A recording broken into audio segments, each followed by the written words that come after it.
Hey, what's up guys? Radku here, back with another Yu-Gi-Oh video. Today's just gonna be a quick playthrough of Evil Eyes. Now this deck is super cool. It's one of my favorite decks. Like, not gonna lie, I've actually made this deck in real life. I don't just play test it on Dueling Book, surprisingly. Unlike most of my decks, which are not exactly very budget friendly, so not exactly in my collection. So yeah, today we're doing Evil Eye. Yeah, let's jump right into it. So he was playing Trap Trick, and he actually ended up scooping for 2 rounds because I just locked him out so well. Yeah, let's jump right into it. So I'll go nice and slow. I, of course, chose to go first. This is a going first deck. So I first went and activated Terraforming because I was really trying to bait out hand traps first. Because I knew if I activated this and got ashed, like, I'd be pretty much dead. So I really wanted to bait out that hand trap with Terraforming, but he didn't actually have one. So that actually worked out pretty well. So now I have 2 of these, one for a follow-up play. So that works out pretty well. I used that to search Surzeal. And for some reason he was super slow, which is why I declared things 2 times sometimes. Then I got a nice search on Selene. See, the problem is Selene protects your monster, but it doesn't really protect itself very well. So, like, really your main board is wanting to have a Surzeal, an Evil Eye of Selene, and an Evil Eye of Gorgon on the field. And then just wail on your opponent while they sit helpless. So now I got a nice bit of attack on Selene with Gorgon and Selene. Plus now it gets a bit more attack, but he managed to out both my Gorgon and my Selene. I used this chance to get Catoblapis. That's what I'm gonna call it. I actually think Catoblapis.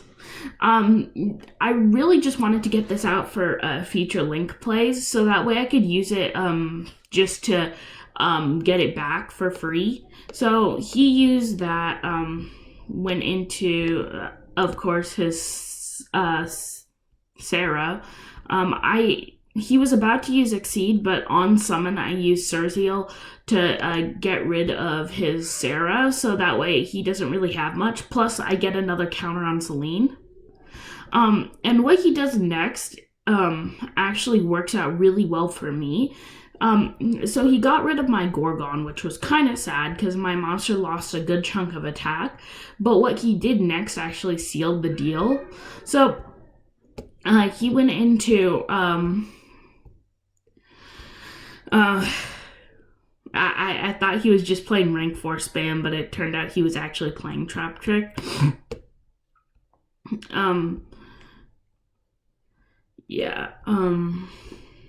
So he goes into a Phoenix to try to get rid of my Selene, which is fine. I'll just get it back next turn. Then he goes into a Unicorn and gets rid of my Sirs. So there's actually no issue with that because of Domain being on the field. Plus, I have the Kitabalis in the grave, which he doesn't actually, I don't actually take advantage of. See, this is where the Drowning Mare Force came into play, because I was able to get rid of his, because I knew that he would probably get over it, considering that, like, he had a 15 card extra deck in this deck, so he would easily get over it, so, yeah. So I used another Domain. I got Selene back first. I did not use Gorgon's effect because I figured it wasn't really necessary at this point. I searched the Surzeal, which was important. Activated Surzeal to search a Gorgon, which, again, they bounce off each other, gives them a really high attack. I equipped it to Surzeal, which was fine. And this is where it seals the deal. Because now we have a 2100 attack Surzeal on top of it gaining another 3000 attack. And then at that point, 5100 is game. He scooped yeah, and he was pretty dead after that. Like, he couldn't really do much after I get a 5100 attack Celine on the field, especially since he didn't really have any combo plays in his hand other than getting another trap hole on the field, which really wouldn't have done much. So we go into game 2. Now, I did draw into There Can Only Be One, and this is actually what causes him to scoop. He goes first. He uses double summon to summon out another man, or to summon out his Dianaria. And yeah, double summon. There we are. He uses this to search out another trap hole, which I'm surprised he didn't use to interrupt any of my combo plays. So, like, it was weird because he said a bottomless, but like he didn't actually do much afterwards, which was kind of confusing. But it didn't really help him. So, see, floodgate, trap hole. So like he could have flipped all my monsters, but like at that point it didn't really make much of a difference. He goes into a Baguska, which I find kind of strange considering how unplayed it is, but Baguska is still pretty good. Like I actually really like Baguska in general. So he passes turn there. I draw into an Awakening, which is actually pretty good considering that I actually did have a decent hand with 2 Desires. I was kind of stuck right then, and I needed the Desires play. And I got a Celine or a Cerziel off of that, which was really good. So I summoned Cerz, used effect to search. Oh no, I didn't use its effect. His Baguska switched it to defense mode, but I actually think I still would have been able to get the search off despite him activating Baguska. But you know what? It's fine because I just activated that and I searched out another Cerziel. Really, I just used this as another Awakening target, so it was kind of good. I summoned out a Basilisk from my hand.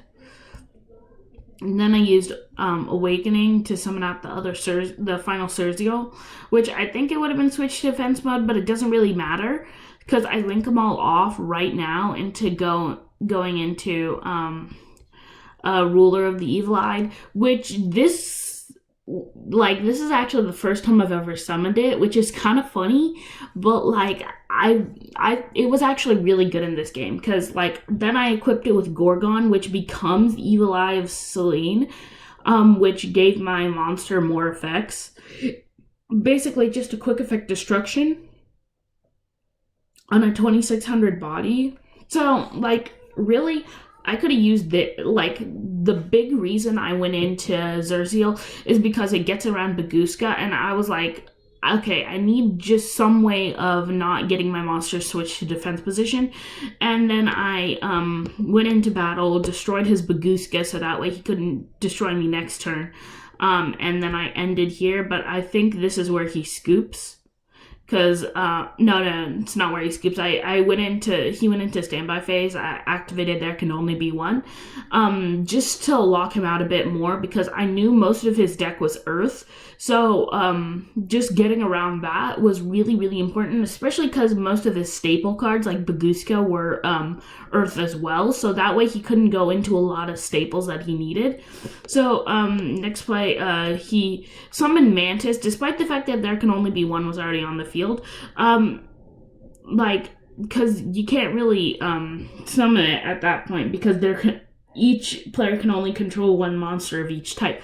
So he can't just get rid of that game state. Like, I use There Can Only Be One, like, he can't really do much. And then he quit from there. But I basically won that game because I locked him out with There Can Only Be One. I was going to go into